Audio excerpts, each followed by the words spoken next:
Hello and welcome to a very late Character of the Week video. I'm a real busy kitty. So, the Volume 8 finale perhaps is the most shook I have been in a while watching RWBY since Volume 3. This episode had some dark shit, and safe to say a lot of us cried. I know I would have cried if I didn't watch this with Floof, who was memeing it the whole time. For this episode, I had to choose between Weiss, Winter, and Penny as the standout character because I think all three of them showed an incredible amount of grit and willpower. Jean also had perhaps the most difficult choice to make. Artie, why are you trying to hurt me?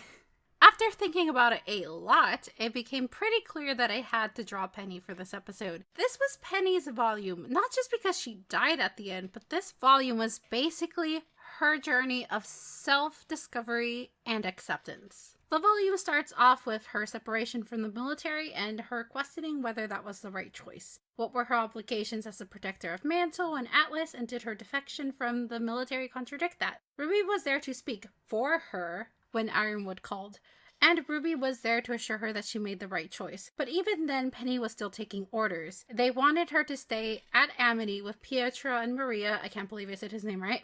But she wanted to do so much more. It was only until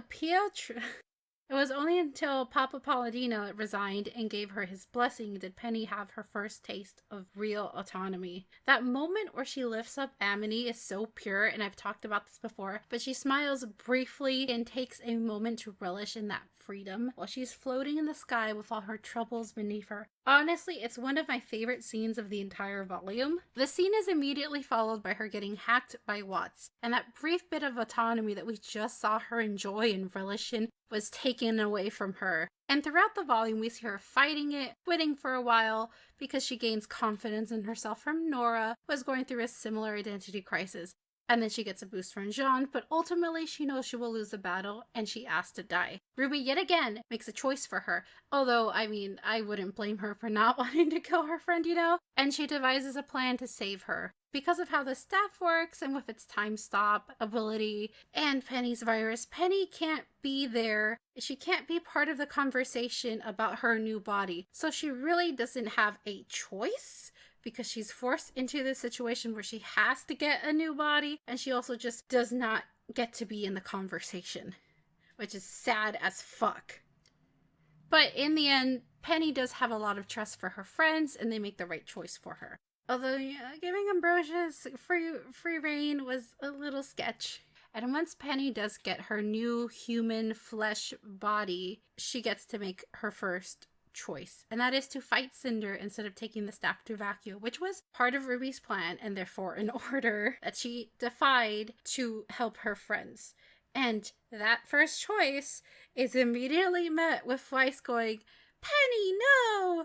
I cry so much for this poor girl who never gets to make any choices for her own self until she dies. The first time her choice is respected is when Jean kills her, and that is so tragic and sad. Penny's story was never about being a real girl because she always was one. The maiden powers choosing her was just validation. She was already human before that. That was just validation. The human body was only a solution to keep her from getting terminated, but she was human and real even before that. Penny's story is more about a girl having to fight for acceptance and respect and only truly knowing freedom and death, and that makes me so sad. Penny's choice was a powerful one because she turned the tides, but she also made a completely logical choice in trusting someone mature and capable in Winter. She made a great selfless sacrifice. Her whole existence has been tragic, and we grew to love her because of her childlike innocence and pure heart. And god damn it, Penny is too good for this world. And that is why Penny is not only the character of this episode, but she is the character of the entire volume, because we've seen this theme throughout the volume in tiny bits, and this conclusion was just so heartbreaking. Also, Artie, why did you write a song about Penny singing about what she would do now that she is human, how she wants to like talk about boys and get her nails painted and try on clothes, and then you kill her? Oh my god, this volume hurt.